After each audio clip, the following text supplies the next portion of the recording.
It's nearly 20 past 11. It's Friday, March the 7th, and it's a Friday, which of course means that there are a load of brand spanking new movies that come out today. So every Friday, I enlist the help of our movie critic Van Connor to come on and just to talk about a couple of movies that he's seen over the last few weeks that released today, just so that we know which ones are worth going to see.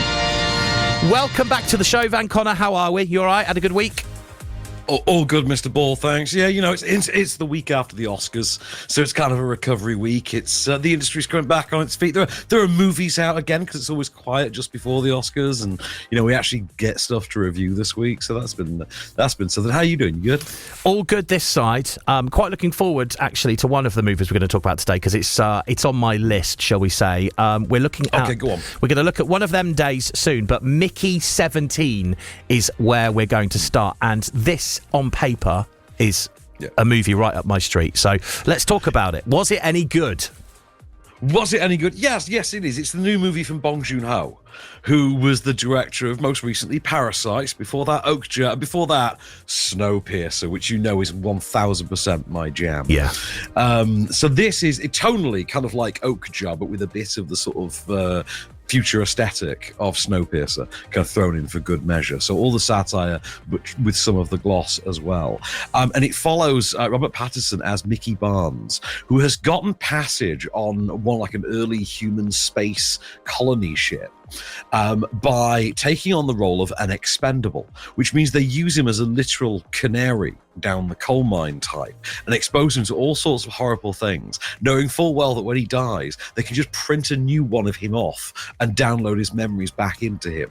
The obvious swing here being that he experiences death over and over effectively. And one day, he accidentally survives one of these deaths, finds his way back to civilization, and now there are two of him, which is a big no-no in this weird, twisted, almost Terry Gilliam-like society of human settlers to this supposedly hostile Arctic world. Have a listen. This is Robert Pattinson just going through the average day as Mickey.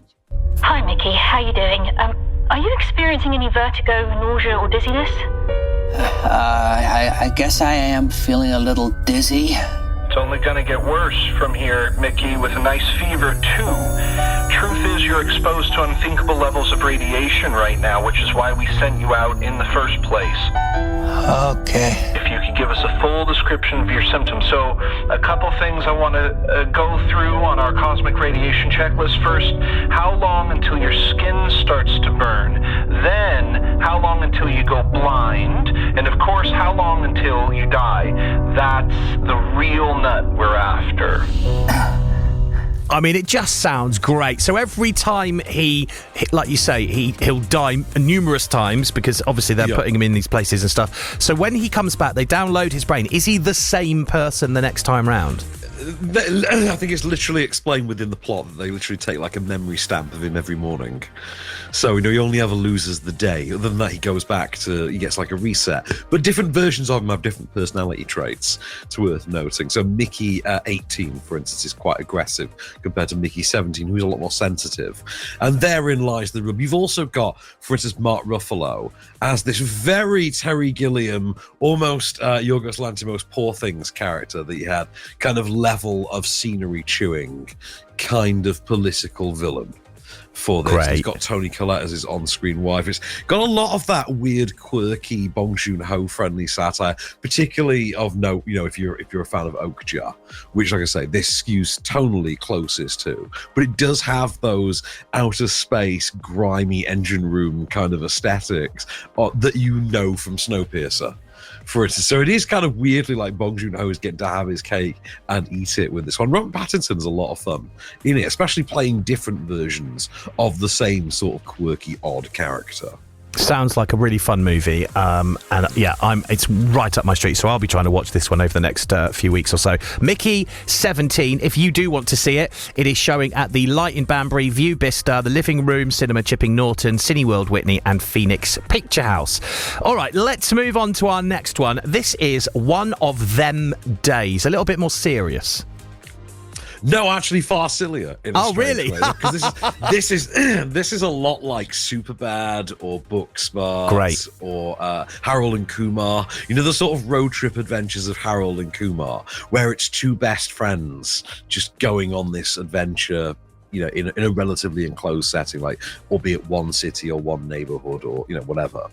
And Superbad, obviously, was just the mission to get the booze. Here you have Keke Palmer and SZA, I believe her name is, the musician. Yeah. Who apparently is making her acting debut here, and you cannot tell actually because she has got really good comedic timing.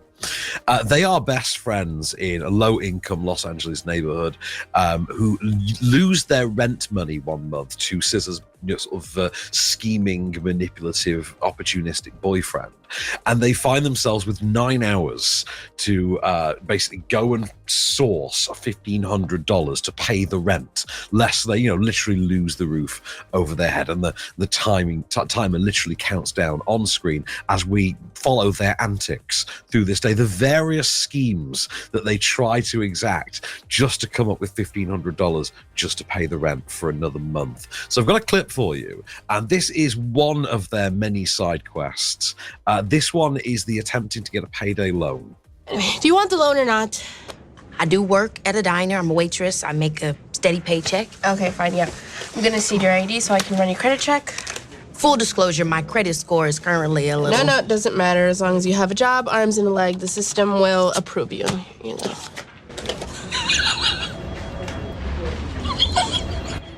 Are you having a heart attack?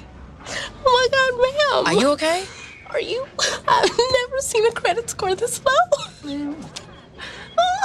Well, Oh my when I went to business school, I had to get a loan. I mean, that clip alone does make me want to see this, because it sounds like this has got kind of belly laughs throughout. Is that right? Absolutely. Other things I would compare it to will be the Friday series, for instance, as well. The Friday series will become quite a lot. There was a point in this where there is the chance to introduce like a big name cameo towards the very end. My partner and I were literally watching it, like trying to guess like who this big reveal was going to be. Turned out to be nobody. Oh. And you start thinking, that just seems like the role you just throw at Terry Crews.